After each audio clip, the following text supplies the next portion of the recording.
Bismillahirrahmanirrahim. Alhamdulillahirabbil wassalatu wassalamu ala sayyidil mursalin habibina wa syafi'ina Muhammadin wa ala alihi wa sahbihi ajmain amma ba'du. Alhamdulillah, kita sekarang akan melanjutkan pembahasan dalam kitab Al-Wajiz fi Ahkamis Shiyam tentang permasalahan-permasalahan puasa. Sebelumnya kita sebagai orang yang berpuasa, kalian itu pernah nggak sih ketika puasa itu mutah, atau semisal kita itu kayak mau mutah ketika kita itu sedang berpuasa? Sejujurnya kalau aku sendiri itu sering, atau ya bisa dibilang sering, ketika puasa itu mutah, apalagi bukan mutah, yakni mau mutah. Terutama kayak kalau orang itu baru makan sahur, terus makannya itu lumayan banyak. Nah kemudian itu kan sikat gigi biasanya habis makan sahur atau semisal habis buka itu sikat gigi. Nah ketika sikat gigi itu kan kalau aku sendiri ini semisal kayak di pondok itu sikat giginya di tempat wudhu, yang mengharuskan seseorang itu kalau sikat gigi nggak berdiri tegak, jadi kayak lebih ke arah rukuk gitu. Lah ketika orang itu kayak terlalu ke bawah kepalanya, terus dalam keadaan mulut itu terbuka karena sikat gigi itu, apalagi ketika menggosok lidah, itu biasanya kayak keluar sendiri, itu otomatis kayak gitu kan, kayak mau mutah gitu. Kalau aku sendiri pribadi itu sering kayak gitu. Nah, sebagian orang itu mungkin nggak tahu hukum tentang mutah ketika puasa. Di sini musannif akan menjelaskan tentang permasalahan mutah ketika seseorang itu sedang berpuasa. Baik, langsung saja. Bismillahirrahmanirrahim.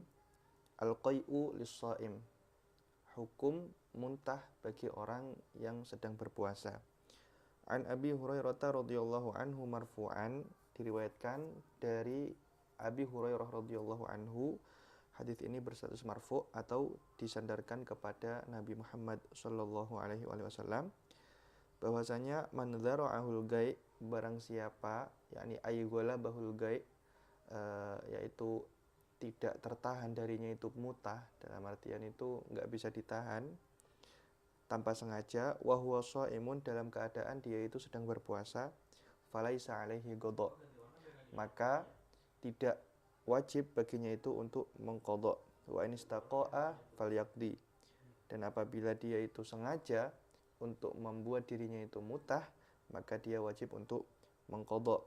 Wa fi riwayatin, dan di dalam suatu riwayat, wa man istaqa'a amdan falyaqdi, barang siapa dia itu mutah dengan sengaja, dia sengaja untuk melakukan sesuatu sehingga dia mutah, maka dia wajib untuk mengqadha puasanya. Akhrajahu Abu Dawud wa Tirmidzi wan Nasa'i, hadis ini diriwayatkan oleh Imam Abu Dawud wa Tirmidzi wan Nasa'i wa Ibnu Majah wal Hakim wa sahahahu, dan hadis ini itu ditashih atau dihukumi sahih oleh Imam Al-Hakim. Nah, jadi di sini itu diriwayatkan dari hadisnya Abi Hurairah bahwasanya Rasulullah bersabda, barang siapa orang yang tanpa sengaja dia itu mutah ketika dia itu sedang berpuasa, maka dia tidak wajib qadha. Maksudnya tidak wajib qadha apa? Dalam artian puasanya tetap sah. Sehingga kalau orang itu di tengah puasa dia itu tanpa sengaja mutah, maka dia itu tidak batal puasanya. Dalam artian sekalipun dia mutah, setelah mutah ya udah dibersihkan mulutnya lalu dia melanjutkan puasanya. Tapi kalau orang itu sengaja untuk melakukan sesuatu yang membuat dia itu mutah, maka dia itu wajib untuk mengqadhanya. Dalam artian apa? Dalam artian puasanya pada hari itu dianggap tidak sah, sehingga dia berkewajiban untuk mengqadha lagi puasanya nanti ketika selesai Ramadan. Wa fi riwayatin li Abi Hurairah, dan di dalam riwayat Imam Abi Hurairah juga, akhrajaha Ibnu Majah yang diriwayatkan oleh Imam Ibnu Majah bilafzi dengan lafaz man dzara'ahul gai fala qada'a alaih. Barang siapa tidak tidak sengaja mutah, maka tidak ada qada baginya. Wa man istaqa'a fa alaihil qada, dan barang siapa sengaja untuk melakukan hal yang membuat dia mutah, maka wajib baginya qada. Jadi cuma perbedaan lafaz. Wal makna man sabaqahul gai falyutimma shaumahu li'adami tasabbubihi fi dzalik. Wal makna, adapun maknanya daripada hadis tadi itu, man sabaqahul gai, barang siapa tidak sengaja untuk muntah, dalam artian dia tidak mampu untuk menahan muntah tersebut tanpa sengaja, falyutimma shaumahu, maka teruskanlah atau sempurnakanlah puasanya, lanjut terus puasanya, li'adami tasabbubihi fi dzalik, karena dia tidak sengaja dalam melakukannya. Wa man istaqa'a, dan barang siapa dia itu sengaja atau melakukan hal yang membuat dia itu mutah, sengaja untuk mutah, ay talaba khurujahu, yakni dia menyengajakan untuk mengeluarkan mutah tersebut, au takallafahu, atau dia berusaha untuk mutah, wajib alaihi ayyak dia dzalik, maka wajib baginya untuk mengqadha puasanya. Li'annahu ta'ammada ifsada shaumih, karena dia itu sengaja untuk merusak atau membatalkan puasanya. Wa ma'a dzalik fa alaihil imsak, dan bersamaan dengan itu, sekalipun dia sudah dihukumi fasad puasanya atau sudah dihukumi batal puasanya, dia tetap wajib imsak, dalam artian tidak boleh semerta-merta dia itu makan dan minum. Dia tetap tidak boleh makan dan minum, tetap harus seperti orang yang puasa, sekalipun puasanya pada hari itu dianggap batal.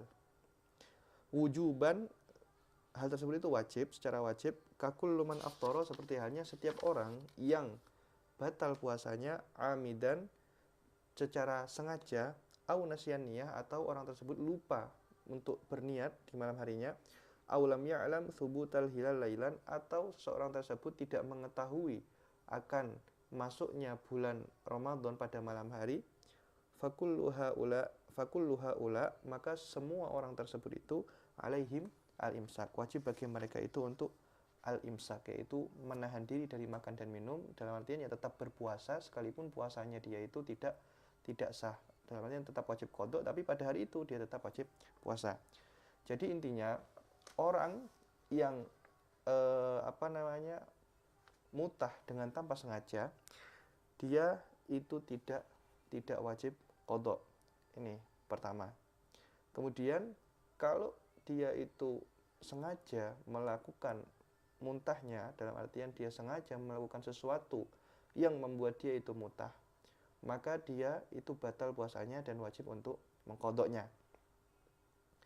Nah, tapi di sini musannif itu mengingatkan bahwasanya orang yang sudah batal puasanya, semisal orang itu sengaja untuk melakukan mutah yang tadi itu, maka dia itu batal puasanya, tapi tidak semerta-merta dia itu diperbolehkan untuk makan dan minum, karena dia itu sengaja dalam membatalkan puasanya, dalam artian dia itu batal puasanya dengan tanpa bighairi udhrin, dengan tanpa uzur.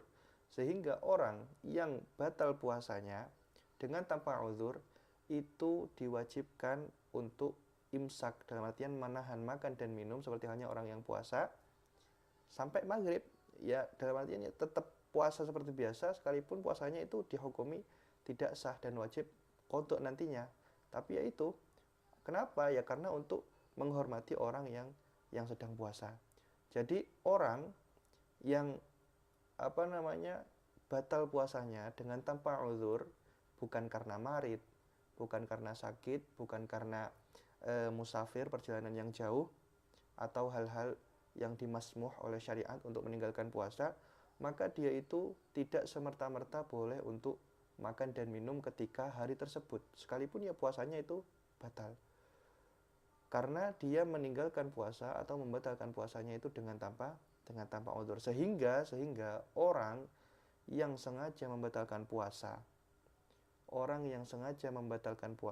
kemudian dia itu malah seenaknya makan dan minum, itu dosanya dua, bukan cuma dosa membatalkan puasa. Jadi dia dua dosanya, pertama dosa karena dia sengaja membatalkan puasa, yang kedua dosa karena dia tidak imsak, dia ya dosa karena dia tidak meninggalkan makan dan minum. Jadi jangan dikira orang kalau sudah batal ya udah, karena saya batal, oke saya batal. Kan nanti saya tetap wajib qadha setelah Ramadan. Berarti kan saya sekarang ini boleh makan dan minum. Oh enggak. Enggak. Yang boleh makan dan minum kalau kamu batalnya itu karena uzur. Semisal kamu sakit, kamu membatalkan atau tidak berpuasa, maka boleh bagi kamu itu untuk makan dan minum.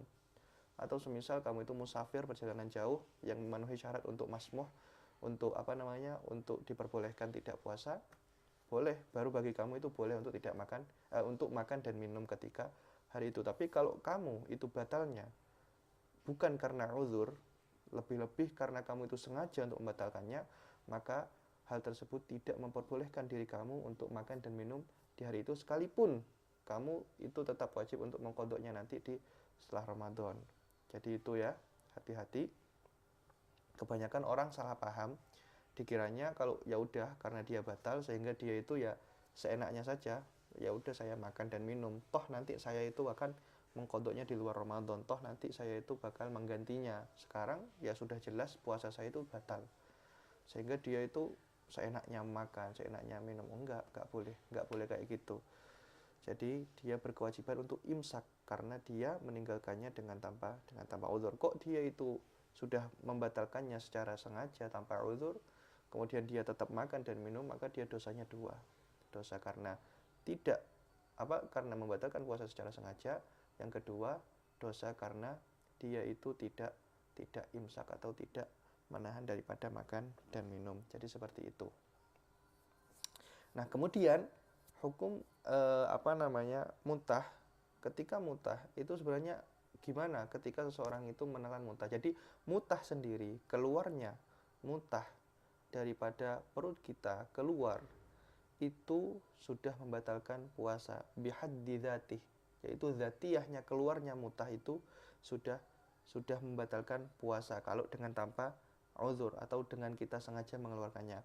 Kemudian ada permasalahan lain, kalau orang itu muntah kemudian ada sesuatu yang masuk ke dalam tenggorokannya atau ketelan lagi lah istilahnya, atau semisal orang itu sudah mau muntah nggak jadi dimutahkan kemudian ditelan lagi. Nah itu bagaimana hukumnya? Ulama menjelaskan bahwasanya muntah itu kalau dia itu sudah keluar daripada haddul zahir, maka itu membatalkan puasa kalau ditelan lagi dengan sengaja. Lah haddul zahir itu mana? Haddul zahir itu adalah batasan luar daripada tenggorokan. Ulama menjelaskan batasan luar tenggorokan atau haddul zahir itu ada dua perbedaan pendapat. Kalau Imam Nawawi itu menjelaskan bahwasanya haddul zahir itu dimulai sejak makhrajnya ha dan ain, yaitu di tengah-tengah sini. Makhrajnya ha dan ain. Sehingga kalau ikut pendapatnya Imam Nawawi, kalau muntah itu sudah keluar daripada tenggorokan ini, daripada makhrajnya ha dan ain, kemudian dia telan lagi dengan sengaja padahal dia mampu untuk mengeluarkannya, maka puasanya batal. Nah, pendapat yang kedua, haddul zahir itu adalah makhrajnya kha, jadi agak ke atas sedikit. Ini lebih mudah bagi orang-orang. Jadi kalau menurut Imam Rafi'i, Ar-Rafi'i itu makhrajnya haddul zahir itu adalah makhrajnya kha. Makhrajnya kha dan ghain. Ini agak di atas ini, sehingga kalau orang itu mutahnya sudah keluar melewati makhrajnya kha, maka kemudian dia telan lagi padahal dia mampu untuk mengeluarkannya, maka kalau menurut Imam Rafi'i hal tersebut dapat membatalkan puasa ketika sudah lewat makhrajnya kha.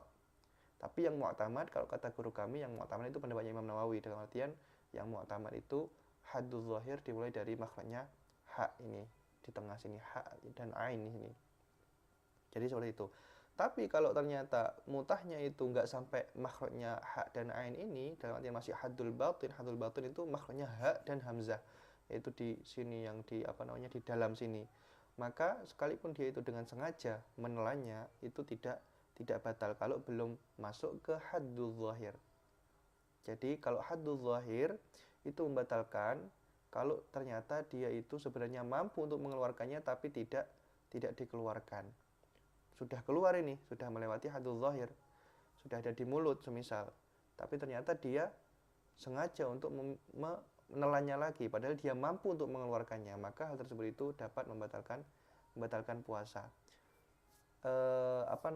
Tapi kalau ternyata dia itu nggak mampu untuk menelannya, dalam artian udah keluar dari haddul zahir, udah di mulut, dia sudah berusaha untuk mengeluarkannya, sudah berusaha untuk menghabiskan muntah yang ada di mulutnya ini untuk mengeluarkannya, tapi ternyata dengan tanpa sengaja ada sebagian muntah yang masuk lagi dengan tanpa dia itu sengaja. Dia sudah berusaha untuk mengeluarkannya, tapi ternyata ada yang sedikit tertelan lagi, maka itu tidak membatalkan. Jadi yang membatalkan itu dengan dua syarat. Yang pertama sudah keluar dari haddul zahir, yang kedua itu adalah dia mampu untuk mengeluarkannya tapi tidak mengeluarkannya, maka itu dapat membatalkan puasa. Nah, ini juga sama seperti hukumnya riya, dahak atau dahak ketika batuk. Batuk itu kalau sudah keluar dari haddul zahir, kemudian dia itu mampu untuk mengeluarkannya tapi tidak dikeluarkan, kemudian tertelan lagi, maka itu membatalkan puasa. Tapi kalau dia itu sudah keluar dari haddul zahir tapi dia tidak dia sudah berusaha untuk mengeluarkannya tapi ternyata tertelan, maka itu tidak membatalkan. Jadi yang membatalkan itu kalau sudah keluar dari haddul zahir dan dia mampu untuk mengeluarkannya tapi tidak mengeluarkan, maka dia itu batal jika hal tersebut tertelan lagi ketika puasa. Adapun haddul batin, mau dia itu sengaja atau tidak, kalau masih dalam haddul batin sini, haddul batin makhrajnya ha dan hamzah, maka itu tidak membatalkan puasa. Jadi itu adalah syarat kapan membatalkannya mutah ataupun dahak dan riya ketika seseorang itu berpuasa. Jadi seperti itu.